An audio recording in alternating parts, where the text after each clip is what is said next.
Hello, this is Paul Cockshott. He's the author of many books on Marxian economics. One of them is Towards a New Socialism, also How the World Works. He's a computer scientist. He dabbles in application of computers to the Marxian economy. And today he will be presenting us a PowerPoint presentation about democratic planning and democratic allocation of surplus in a planned economy. So if you could go ahead. Thank you very much. I'll just share my screen now. Can you see that? Good. Okay. What I'm going to give is a combination of material that I originally presented in Hanoi at a meeting on the 100th anniversary of the Russian Revolution, and material that I've prepared on democratic voting systems. Now, in our book Towards a New Socialism, I say Towards a New Communism, which is what it really is, there are two themes: direct democracy and labor time planned economy. And the idea we have is that there are two types of decisions that have to be made in a socialist economy in deciding what's going to be produced. Some of these relate to things which are going to be free or public goods, like how much labor to devote to education, how much to devote to the health service, how much to put into environmental protection, defense, and new investments. And our basic suggestion is this can be done by direct voting using computers or mobile phones by the whole population. On the other hand, the non-public goods, the things which are going to be consumed by individuals, have to be operated on Marx's equivalence principle, that you get back in goods the same amount of labor after you've paid taxes that you perform. And hence goods should be priced in labor hours, and there should be cybernetic feedback from sales to the plan to adjust output to consumer needs. So let's see how direct democracy could work in a technological era. Now, the internet and internet technology has brought us lots of things. It's brought us e-commerce, it's brought democratic access to information, democratic expression of opinion via blogging. There's new collaborative ways of working have been developed in the open source community, and there's some degree of undermining of monopoly via P2P networks. And there's a whole bunch of theorists, the Keimform theorists, argue that these are the germ of a whole new social order. But so far it's had little impact on the political system. So let's look, can we use a modern communications technology to democratize complex social decisions, like, for instance, the state budget? So what you need are socio-technical protocols, things which combine social rules with technology. And what protocols would be necessary for participatory budgeting?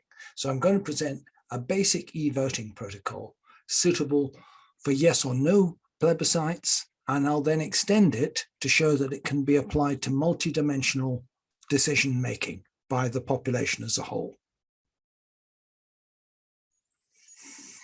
Now, if you're going to have a voting system, it has to meet a certain set of social constraints.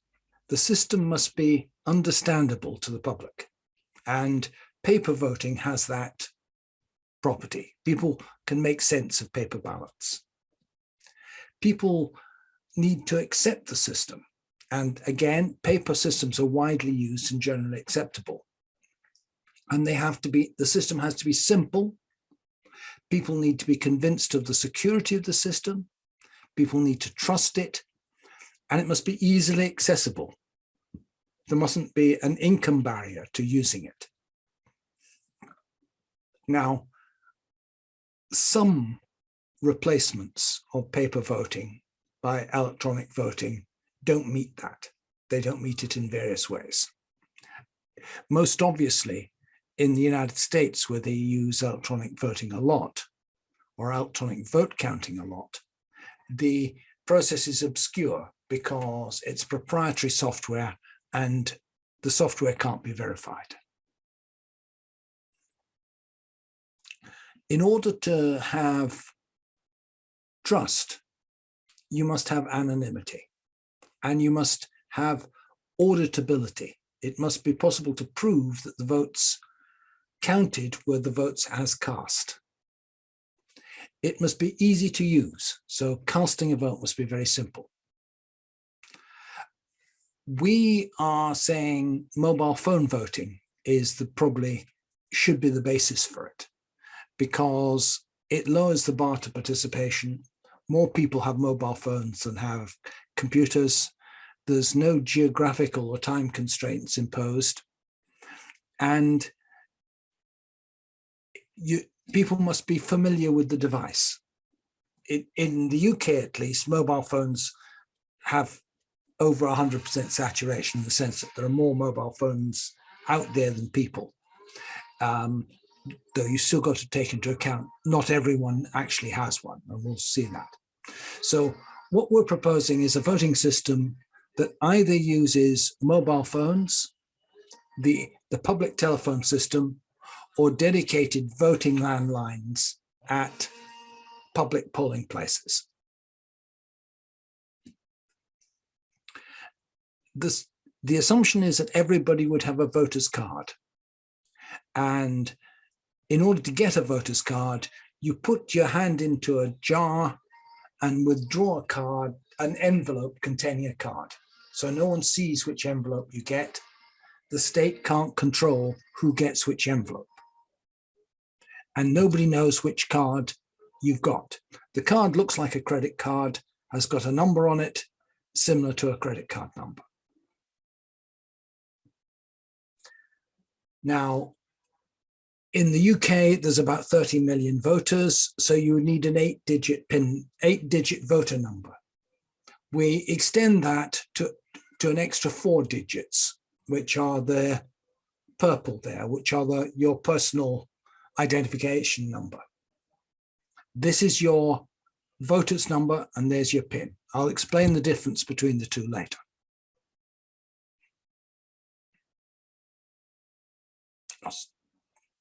So there are many ways you could vote. You either, if there's a vote on a yes or no question, telephone numbers would be published as numbers to which you send text messages. One number for yes, one for no.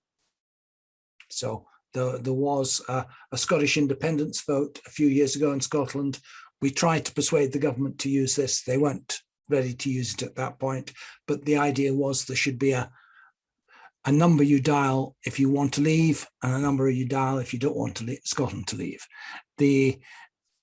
As it turned out, there was a lot of controversy over whether the paper voting system was counted fairly. So you then send in the body of a text message your voter identification number. Or if it's in a landline, you dial it up and you key in the number. And there would be free landlines provided. In order to track the votes as they arrive at the voting centers which are receiving these messages, there's a real-time clock showing the votes cast. Why do we have that? It's to prevent vote stuffing at the last minute by some unauthorized agency. Any anomalies would be publicly visible on this TV channel. At the end of the vote, a complete list of the yes and no votes with the pins removed is published on the internet and in the newspapers. That means anyone can check whether their vote was recorded as a yes or a no correctly. But because no one else knows what your voters number is, they can't determine who voted which way. So you can independently check that the totals are right. Anyone with a computer can add up the computerized list. Anyone with a newspaper and a ruler can add up the yes and no columns and see which is longer. And the published voter numbers can't be used again by a third party since the PIN is elided when it's published. Nobody knows, you know your vote was recorded correctly. No one else knows your voters number, so the vote is secret. Now, politics involves more than just yes, no issues. You have things which involve ranges of numbers. How much should you spend on health expenditure? And you have interdependencies between decisions. Spending more requires raising more revenue. Cutting taxes implies cutting expenditure. So how can a basically discrete process be extended to handle this? Now, this is one of the deficiencies of electoral democracy, in that the voters don't really have any control over the final spending and tax decisions of the state. Now, a simple way of doing it is, since you want changes to be gradual, you can say, let's say, are you in favor of raising income tax by 5% or reducing it by 5%? Or if you're happy with the current system, you don't have to vote. Now, suppose you had the following statistics. 40% of people abstained, 5% said cut by 5%, and 20% said raise by 5%. Well, you can add all those up and you get an average. And the weighted sum there would be cut it by 1%. So given the fact that you can express things as ratios and people can say yes or no to these percentage changes, you can compute what the consensus is on what people want. Now, I've just given income tax.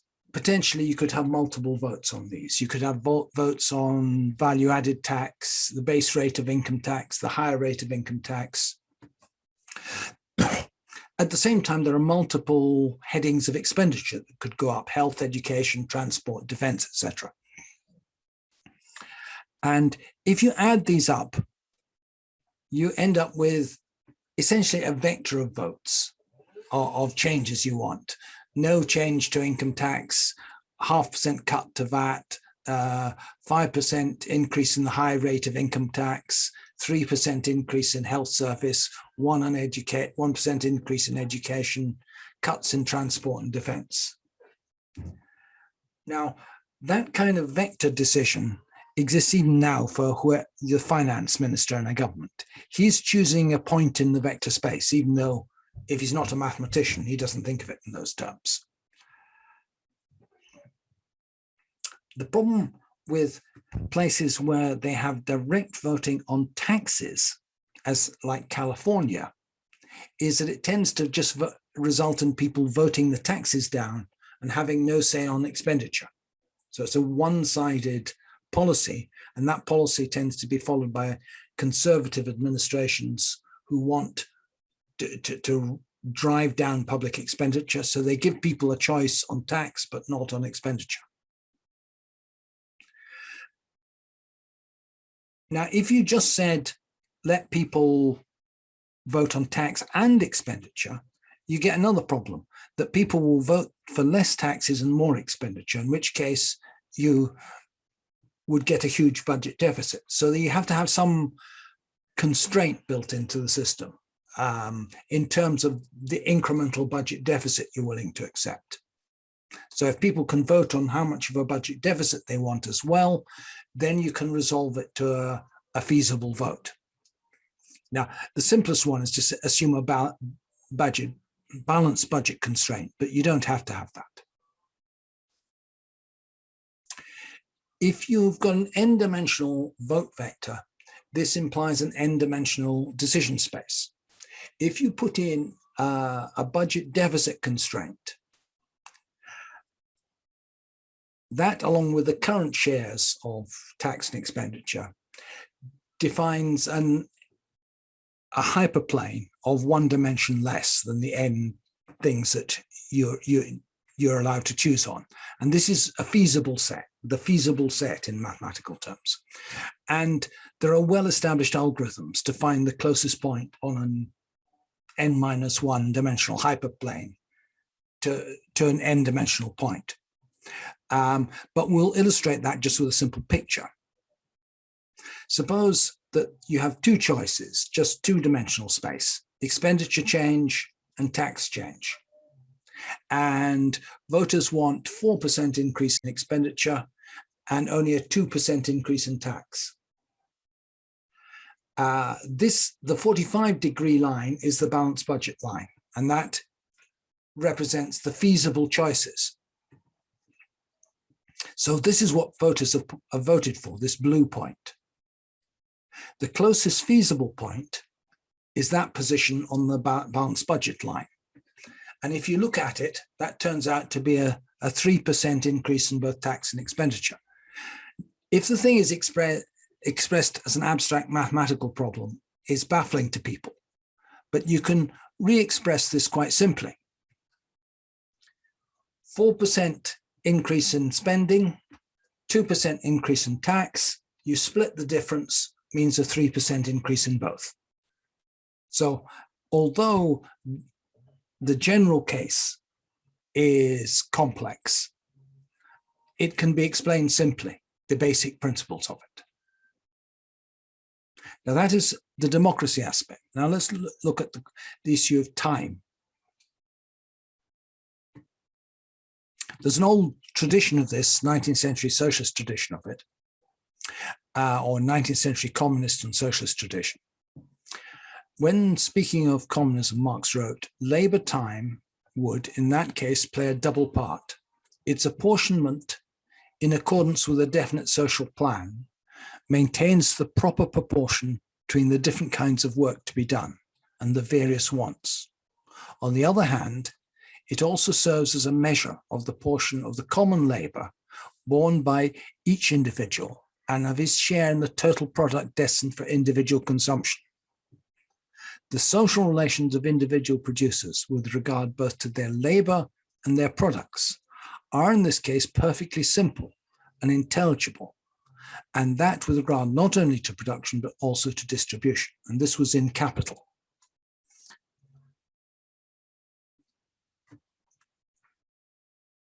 He expresses similar ideas in a better known passage in the Critique of the Gotha program. And he's proposing here a first simple model of communism where people are credited with hours worked and goods are marked at the public warehouse with their time content. Yet in an earlier writing, Poverty of Philosophy, it argued against the proposal by the socialist Proudhon to have a simple labor pricing scheme. Now, was Marx being contradictory here? Was he criticizing his opponents for something he himself advocated? I don't think so. There are two distinctions between what Marx was saying and what Proudhon was saying. Marx was not saying that the labor credits would circulate as money. He wasn't saying there would be banknotes printed with 1 hour on them. And unlike Proudhon, he's assuming social production, public ownership of industry, rather than private petty traders. This still leaves another objection that he makes in the Poverty of Philosophy, that the socially necessary amount of labor that should be allocated to production depends on demand. It can't just be fixed independent of demand. You need some kind of oscillation of prices around values. Marx said in Poverty of Philosophy. Suppose it takes 1 hour to make a shirt, and it'll be marked in the public stores at 1 hour. But if this 1970s style of shirt is no longer wanted, you'll find the stocks won't sell, and the state's shops may have to sell them at 30 minutes or even 10 minutes instead of 60 minutes. So under those circumstances, the planners can see that some goods are selling below their labor content, in which case the planners decide to make less of them. On the other hand, if goods are selling above their labor content, that tells the planners to make more of them.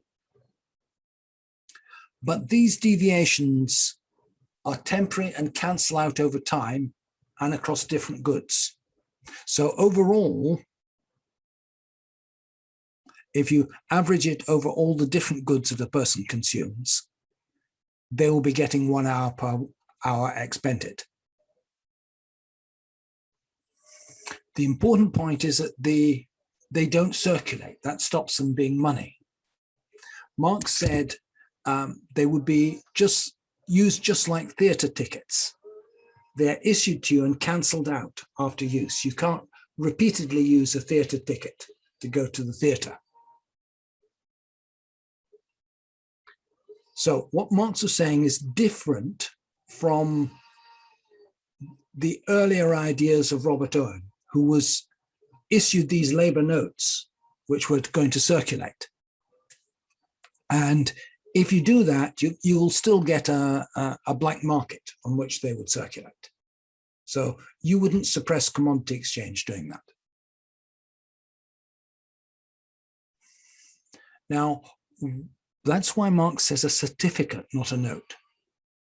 He says a certificate recorded how many hours you as a particular individual have worked. So it's not money. The circulation to prevent circulation, that certificate has to be tied to the person. How would that have been achieved? If we can look at how it might have been achieved in the 19th century. Shortly after Marx, the American socialist Bellamy proposed a system of what he called social credit cards, based on the recently invented punch cards. Your hours worked would be printed on it, and they would be cancelled out when you went to the social store with a punch like this one here. So you'd punch holes in them to cancel them out, much as a train ticket is cancelled out by punching a hole in it. That prevents it circulating. And he envisaged buildings like classical palaces where people would shop using their cards. His story was set in 2000 AD. He wrote it in the 1880s. And you'd go to the social shop, choose an item from a catalogue, or by looking at it, you say, I want this. Your card would be cancelled out, and then the goods would be delivered by pneumatic tubes to your house. And because in those days no one had cars, he didn't imagine that people would be able to drive to a shop and come back. So pneumatic tubes would deliver things. So the paradox here is that the idea of a credit card was actually invented by a socialist. And his horn of plenty palaces are much like a modern shopping mall. And his tube delivery system foreshadows Amazon. If you're doing it now, the cards are going to be electronic. You'd use the standard kind of smart card. And a Labour ministry would keep time accounts of how long everyone had worked, and software would prevent private transfers between accounts. So there's no circulation, no black markets. There are 5 actors at play here. Now let's look at the hospitals, schools, etc. mean all public services. These are the employees. There are some publicly owned industries. There are shops, and there's a Ministry of Labour keeping the records.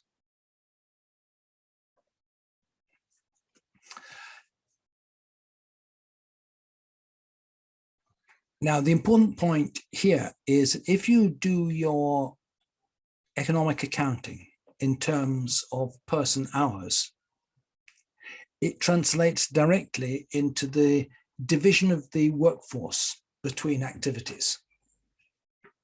So you start off with assuming 2 million people are working in the public sector and 4 million people are working producing goods.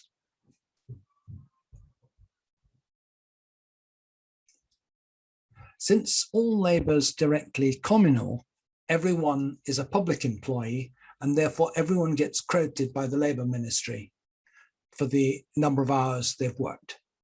It issues just as many labour credits as there were hours done last week.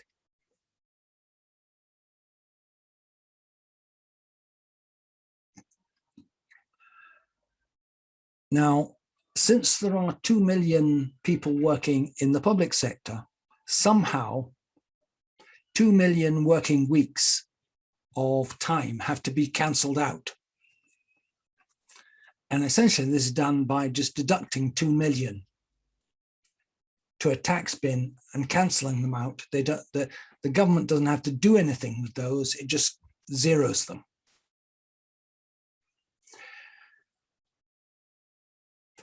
$4 million are then spent by people in the shops.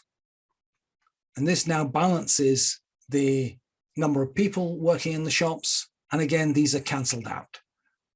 So the two sources of cancellation exactly balance the number of people. So once spent, credits are just binned, just like a used train ticket. No point in keeping them. In return for 4 million person year or person weeks work done in public factories, people get goods that take 4 million person weeks to make. And for simplicity, I'm ensuring work for net investment and flows of manufactured goods to the schools and hospitals. That's just to simplify the diagram.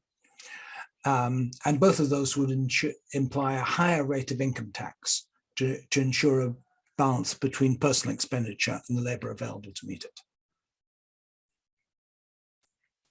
The lessons from this are, you don't circulate the labour credits.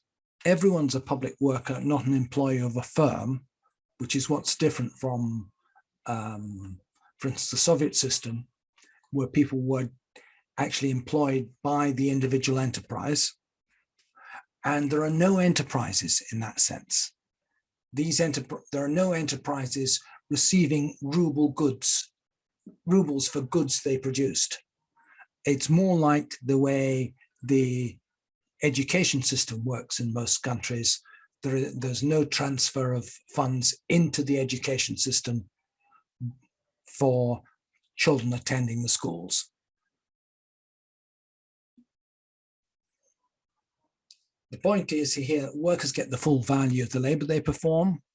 So public services and net investment are then funded out of income tax, and all comparative costings are performed using the true social cost of things, the number of person hours that have to be expended.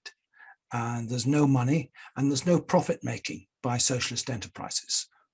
They're not accounting units. Now, all this has been based on the assumption that you can plan the economy to balance the expenditure of labour against the allocation of tokens. So how can this be done? This is going back to proposals from the 1920s, when the Austrian socialist economist Neurath advocated that what a socialist economy had to do was learn from war economy and use calculations in kind, not money. He said planning should be in physical terms. He said that during the war, it had become evident that to survive, states had to plan and prioritize physical production of key raw materials, labor, foodstuffs, etc. And he proposed this as a method for socialist planning. I imagine that in the period he was talking about, Slovenia was under Neurath's economic administration, because he was supervising the planning of the Austrian war economy.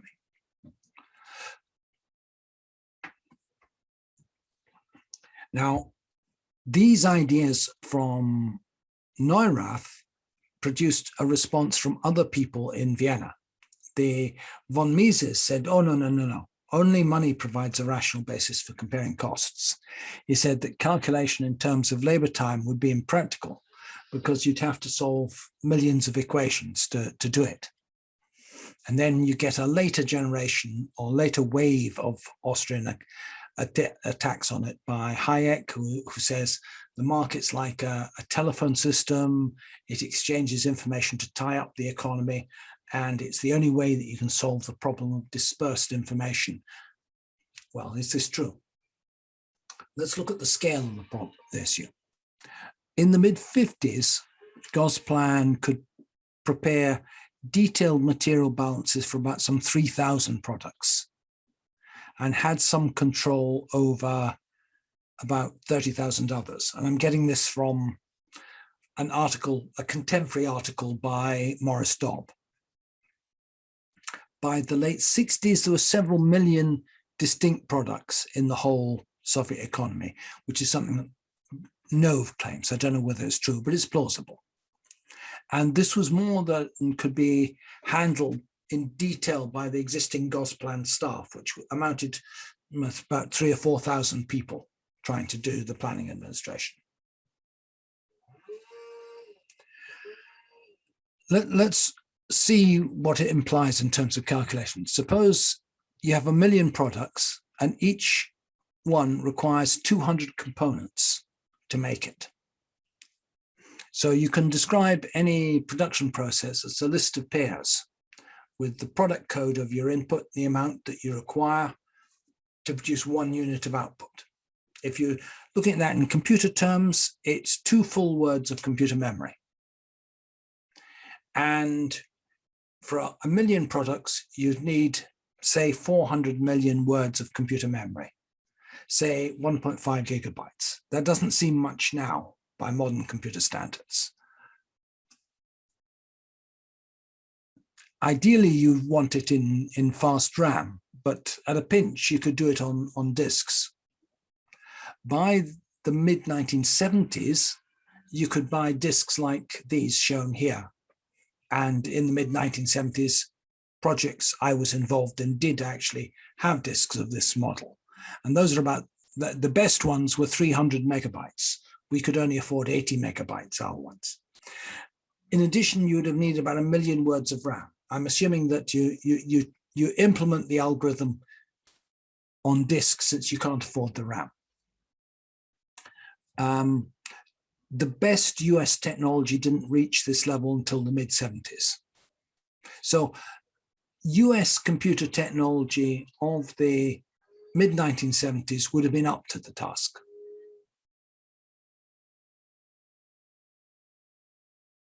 But it wasn't really possible in the 1960s. So if you look at the difference between what Marx had been talking about, he was going to say, in a communist economy, you shouldn't have money. You should have calculation in terms of labor time and use values and payment in terms of labor credits. But to work out these labor contents, you need to solve millions of equations, and you just couldn't do it with 1960s technology. So instead, the Soviet system, although they did use some computers, still used money for economic calculation, even in the planned sector. And it had a problem of aggregation in using these monetary objectives, in that provided people met a certain monetary value of output, they weren't too concerned whether they had the subcategories of goods correct. So you couldn't handle a disaggregated plan at all union level. And money was still being used for wage payments, and this led to black markets, it led to corruption, and it led to constant pressure to rationalize and replace planned production by market production, which led to perestroika and the very rapid destruction of the planned system.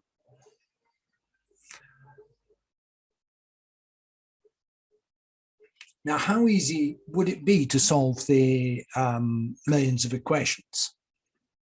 There are some problems which, when you scale them up, become computationally infeasible. And is economic planning in terms of labor values like that? No, it's not. I'm not going to go into it now, but in a series of papers, I and my co-workers have shown the computational complexity of this sort of problem grows as order n log n, which means it's highly tractable and easily solved using modern computers. It's possible it's actually even lower order than n log n. What has happened since the 1960s? Well, we've got the internet, we've got giant databases, we've got supercomputers, we've got electronic payment cards. The internet allows the real-time cybernetic planning and solves the problem of dispersed information. Big data allows a concentration of the information needed for planning. Supercomputers can solve the millions of equations in seconds, and the electronic payment cards allow replacement of cash with non-transferable credits. So the model we advocate is that production takes place, goods are sold in terms of credit, labor credits, market clearing prices are formed for the goods, the plan agency or computers from the plan agency compute the ratios of labor content to the market clearing prices and adjust the final output targets. From the final output targets, you can compute the gross output targets because not all output goes to final consumption. You compare that with requirements and resources. If these don't allow those outputs to be met, the algorithm iterates until it comes up with a solution. Once it has come up with a solution, detailed production plans are formed and orders are sent to the factories.